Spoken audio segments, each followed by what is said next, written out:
Hi, I am Michelle and I'm from Moldex3D EMEA team.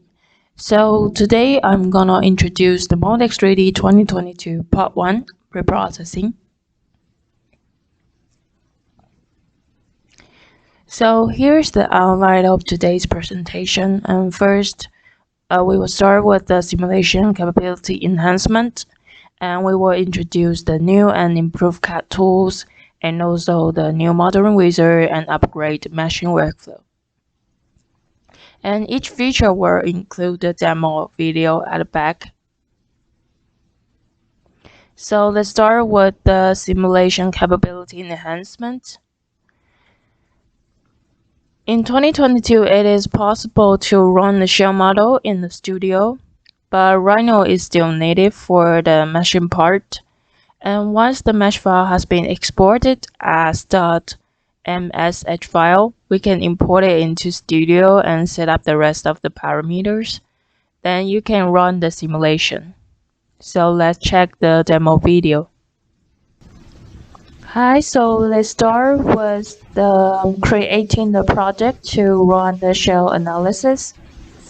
So first we create the new run. And then the molding type, we're gonna go with the injection molding.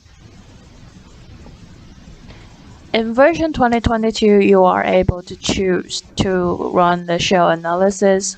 So we're gonna click on shell. And later on, import the mesh, you need to choose the MSH file.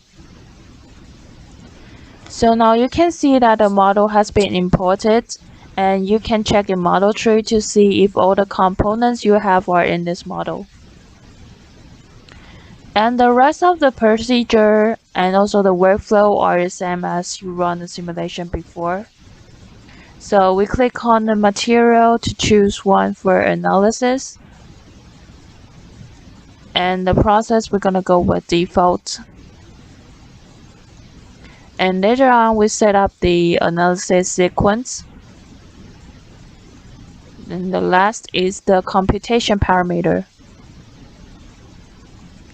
Okay, so there's also one thing you need to notice that to run the shell analysis in the computing manager, you can only set up the text number as 1. And then click on the submit, you are able to run the analysis.